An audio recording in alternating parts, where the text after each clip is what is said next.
A very good evening, students. I welcome all of you to the channel Swatika Chemistry Tutorials. So today we are going to have a class for 10th standard and we are going to continue with the first chapter, that is chemical reactions and equations. Children, last class में हम लोगों ने discuss किया था redox reactions के बारे में, मतलब oxidation and reduction reactions के बारे में. Today we are going to discuss the last two types of reactions, that are precipitation reactions and endo and exothermic reactions. तो पहले हम देखते हैं what are precipitation reactions. Precipitation reactions. Children, हमने discuss किया था कि precipitate क्या होता है. Precipitate is any substance that is formed during a reaction and it is insoluble in the reaction medium. मतलब जिस मीडियम में हम रिएक्शन परफॉर्म कर रहे हैं, जो जनरली हमारी एक्वस मीडियम होती है, वहाँ पे या उस मीडियम में जब कोई प्रोडक्ट इनसॉल्युबल होगा तो वो हमारी टेस्ट ट्यूब के बॉटम पे सेटल डाउन हो जाएगा in the solid form. So that is the precipitate, right. ये डेफिनेशन हम ऑलरेडी डिस्कस कर चुके हैं. तो प्रेसिपिटेशन रिएक्शंस का मतलब है जिन रिएक्शंस में there is formation of a precipitate. किसी भी रिएक्शन में अगर कोई प्रेसिपिटेट फॉर्म हो रहा है तो उस रिएक्शन को हम बोलेंगे प्रेसिपिटेशन रिएक्शन. ठीक है, तो ये कौन सी रिएक्शन है? Reactions in which a precipitate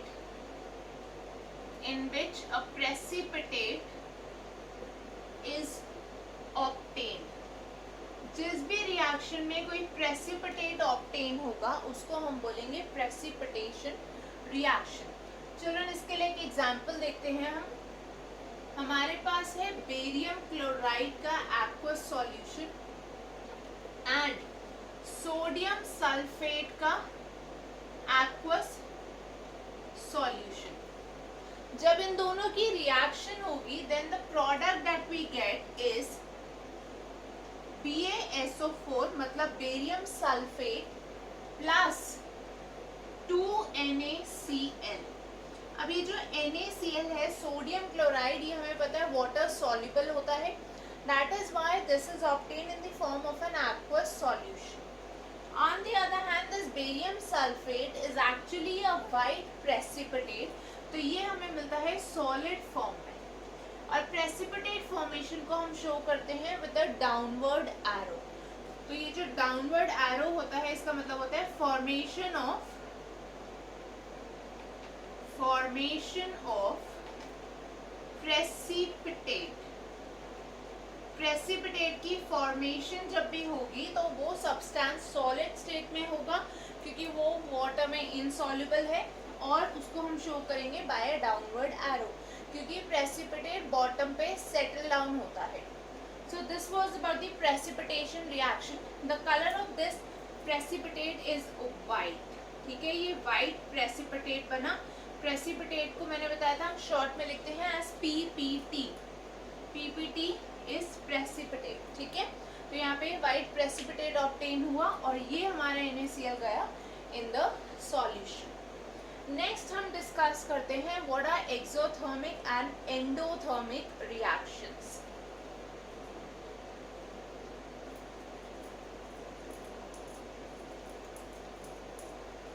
children, generally जो हमारी डबल डिस्प्लेसमेंट रिएक्शंस होती हैं, not all of them but many of them will be precipitation reaction. ठीक है, सारी नहीं होंगी बट बहुत सारी डबल डिस्प्लेसमेंट रिएक्शन से डबल डिकम्पोजिशन रिएक्शंस होंगी जो एक्चुअली में प्रेसिपिटेशन रिएक्शंस होंगी. Okay, next let us see what are exothermic and endothermic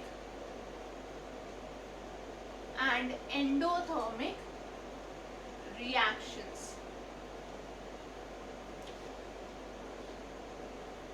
children, हर एक रिएक्शन में कुछ एनर्जी चेंजेस इन्वॉल्व होते हैं. ठीक ठीक है, कुछ हीट चेंजेस होते हैं. Now we have seen that any chemical reaction is actually the breaking of old bonds between the reactants and the formation of new bonds. ठीक है, reactant में जो पुराने bonds present होते हैं वो टूट जाते हैं और product में we get new bonds between the atoms. ठीक है, तो जब भी ये bond टूटते हैं some amount of energy is required. So whenever I am talking of bond breaking, ठीक है, जब भी कोई बॉन्ड टूटेगा, bond breaking, then that means energy is absorbed. ठीक है, बॉन्ड क्या है? एक फोर्स ऑफ अट्रैक्शन है एटम्स के बीच में. अब आपको उस फोर्स ऑफ अट्रैक्शन को ओवरकम करना है तो आपको एनर्जी देनी पड़ेगी. That means the atoms are going to absorb the energy. Fine. When there is bond formation, जब भी बॉन्ड फॉर्मेशन होगी तब क्या होगा children? There is energy released. ठीक है, बॉन्ड फॉर्मेशन जब भी होगी तो एनर्जी रिलीज होगी. बॉन्ड ब्रेकिंग में एनर्जी अब्सॉर्ब होगी और बॉन्ड फॉर्मेशन में एनर्जी रिलीज होगी. तो जब भी बॉन्ड बनेगा तो कुछ अमाउंट में एनर्जी गिवन आउट होगी या रिलीज होगी. नाउ चिल्ड्रन, हर एक रिएक्शन में ये दोनों चीजें हो रही है, बॉन्ड ब्रेकिंग भी हो रही है as well as bond formation भी हो रही है. इसका मतलब ये है that any reaction is going to involve the absorption of energy और the release of energy as well. ठीक है, हर एक रिएक्शन में एनर्जी अब्सॉर्ब भी हो रही है और रिलीज भी हो रही है. अब ये जो एनर्जी हम बोल रहे हैं this is in the form of heat. ठीक है, दोनों केसेस में हम जिस एनर्जी की बात कर रहे हैं वो हीट है. सो अगर किसी भी रिएक्शन में there is net absorption of energy, ठीक है, मतलब ओवरऑल जो हो रहा है वो अब्सॉर्प्शन है. If any reaction has net absorption of energy तो उस रिएक्शन को हम बोलते हैं एंडोथर्मिक रिएक्शन. जिस भी रिएक्शन में एनर्जी ओवरऑल अब्सॉर्ब हो रही है, those are endothermic reactions. The examples of these are decomposition. Or I'll give you a specific example for this. Calcium carbonate है जैसे हमारे पास सॉलिड स्टेट में, इसमें जब हमने हीट प्रोवाइड करी, this breaks down to form calcium oxide solid plus CO2 gas. ठीक है, सो इस रिएक्शन में हीट अब्सॉर्ब हो रही है तभी कैल्शियम कार्बोनेट ब्रेक डाउन हो रहा है. So such a reaction is actually endothermic reaction. On the other hand, if there is net release of energy है, मतलब अगर ओवरऑल एनर्जी रिलीज हो रही है, दैट मीन्स जो एनर्जी बॉन्ड फॉर्मेशन में रिलीज हो रही है वो बॉन्ड ब्रेकिंग वाली अब्सॉर्प्शन एनर्जी से ज्यादा है. सो उस केस में क्या होगा? The reaction is known as exothermic. मतलब अगर ज्यादा एनर्जी अब्सॉर्ब हुई तो एंडोथर्मिक, ज्यादा एनर्जी रिलीज हुई तो एक्सोथर्मिक. और इसका एग्जांपल हम बोल सकते हैं slaking of lime. Slaking of lime क्या होता है? हमने पढ़ा था calcium oxide which is lime reacts with water to form calcium hydroxide. ठीक है, इसके साथ there is also formation of heat in the reaction. So children, ये reaction example है exothermic reaction का, क्योंकि यहाँ पे heat release हो रही है. So this was about exo and endothermic reactions. Now we move to the last topic of the chapter, that is effects of corrosion, effects of oxidation in everyday life.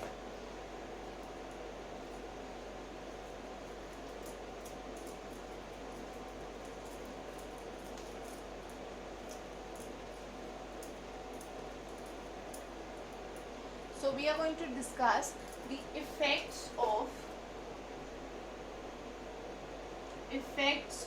oxidation in daily life. Effects of oxidation in daily life. Children, इसमें हमें दो effects discuss करते हैं. These are corrosion and rancidity. corrosion and rancidity. तो अगर आप लोगों को अच्छे से याद हो, ऑक्सीडेशन की जो सबसे सिंपल डेफिनेशन हमने पढ़ी थी, that is the addition of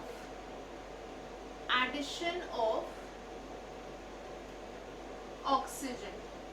किसी सब्सटेंस पे जब ऑक्सीजन ऐड होगा तो उसको हम बोलेंगे कि उस सब्सटेंस की ऑक्सीडेशन हो गई. सो चिल्ड्रन, अब ये जो दो फिनोमेना है, कोरोजन और रैंसिडिटी, ये हमारे डेली लाइफ में बहुत ज़्यादा एप्लीकेबल हैं, and both of these involve oxidation of the respective substances. So let us discuss about these two phenomena. we'll start with corrosion.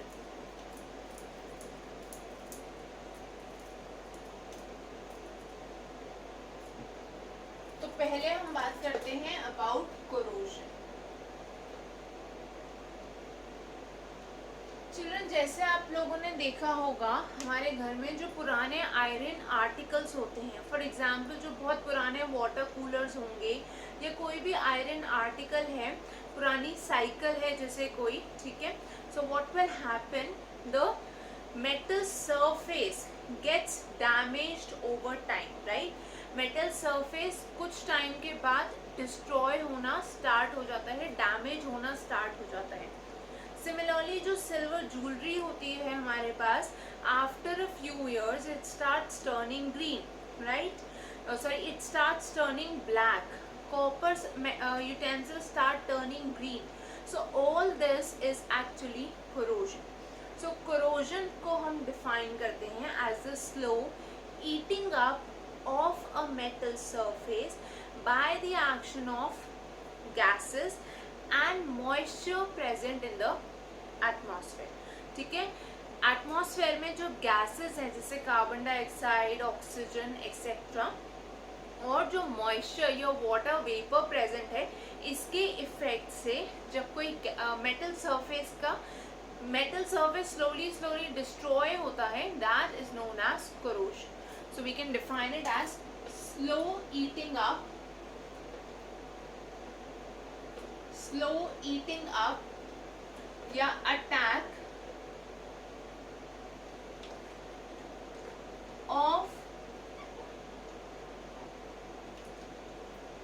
of metal surface. In fact, you can remove this attack. Slow eating up of metal surface by the action of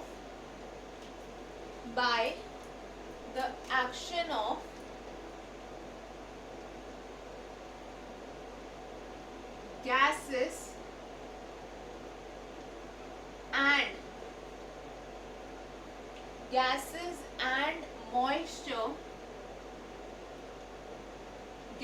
and moisture present in the air. ठीक है, इसको हम बोलते हैं corrosion. And children, specifically in the case of iron, corrosion को हम बोलते हैं rusting. ठीक है, rusting क्या है? Rusting is actually the corrosion of iron. जब iron metal corrode होता है तो उसको हम बोलते हैं rusting. Actually this phenomena of rusting or corrosion is very harmful for the metal, क्योंकि ये metal को धीरे धीरे पूरी तरह से destroy या damage करता है. I hope that is clear. अब हम कुछ examples देखते हैं and we will see what are the respective substances formed in these cases. So we'll start with iron.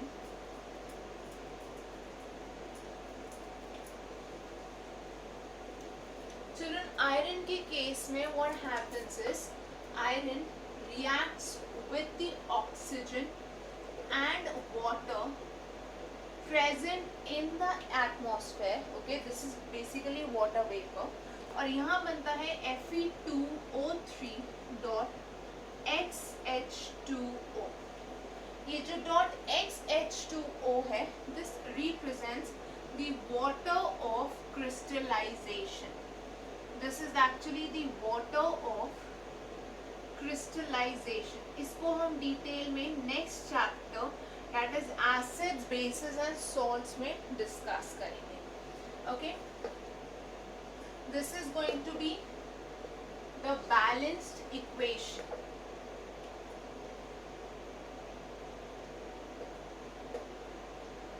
Okay, so ये हमारी बैलेंस्ड इक्वेशन है। This represents the water of crystallization. और children इसको हम बोलते हैं रस्ट। सो रस्ट एक्चुअली क्या है? It's a brown coloured flaky, brown या रेडिश ब्राउन भी बोल सकते हो। ओके, सो ब्राउन कलर या रेडिश ब्राउन कलर का फ्लेकी सब्सटेंस है।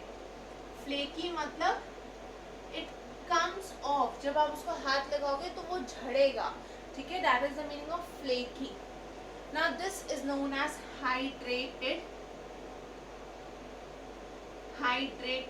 iron oxide। चिल्ड्रन एक्चुअली में रस्ट बहुत हार्मफुल है, क्योंकि हर साल बहुत सारे आयरन के जो स्ट्रक्चर्स हैं, जैसे ब्रिजेस हैं, बिल्डिंग्स में जहाँ जहाँ आयरन होता है वो सब रस्ट हो जाता है, and then we have to replace it and it causes a lot of damage to property as well as financial damage. Okay, so this was about iron. Now the other example that we have is of copper.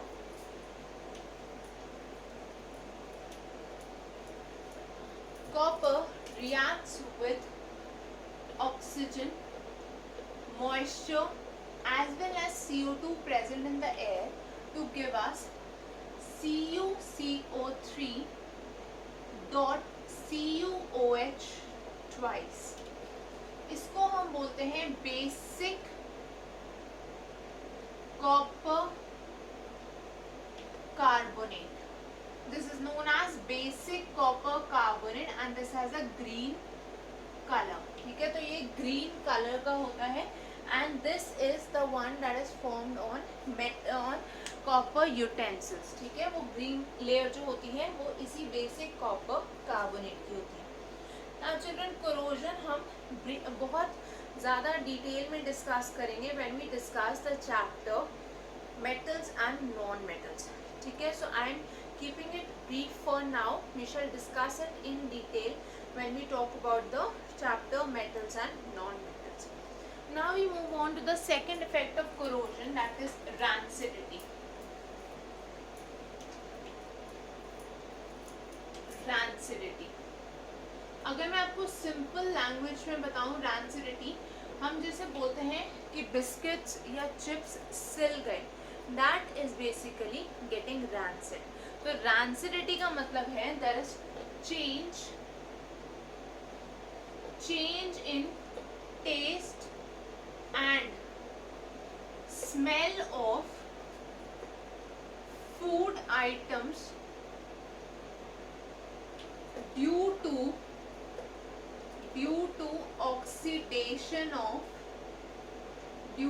oxidation of fats and oils present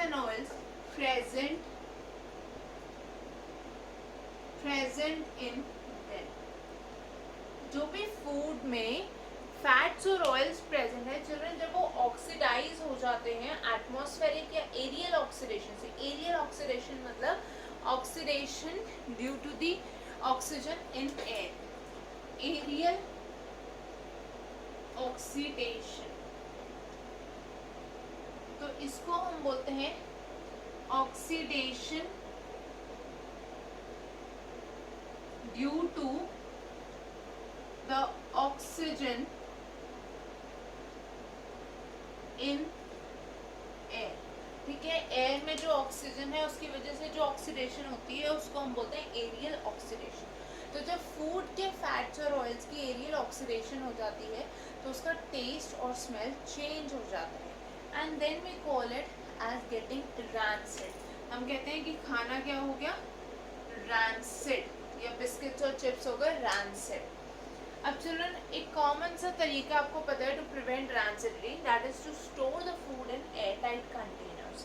ठीक है, हम food को air tight containers में जब रखते हैं, so there is no oxygen available, और इसलिए the biscuits, the chips and other food items they can not turn rancid. Apart from this there are other methods also, जैसे कई बार हम जब फ्रिज में रखते हैं खाना तब भी वो rancid नहीं होता because of the lower temperature, ठीक है, सो ऑक्सीडेशन नहीं हो पाती. Now I have one question for all of you that you will try and then you will answer it in the comments section. You need to find out various ways in which we can prevent the food from getting rancid. इसको हम detail में discuss करेंगे once you send your answers in the comments section. So we shall talk about it in the next class. Okay? Otherwise the chapter is over. Next class में हम इसका answer discuss करेंगे and we'll be discussing the answers to some important questions from the chapter that have been asked in school exams and in the previous board exams. So children, don't forget to like, share and subscribe to the channel. Also ask your friends to subscribe to the channel for latest content on chemistry. And children, till the next class you can keep posting your doubts in the comment section, या आप उनको mail भी कर सकते हो on the email ID swatika tutorials@gmail.com. Swatika tutorials@gmail.com पे आप अपने डाउट्स मेल कर सकते हो या आप उनको कमेंट सेक्शन में पोस्ट कर सकते हो. So children, that is all for today. I'll see you all in the next class. Thank you everyone. Bye bye. Take care. Have a great day.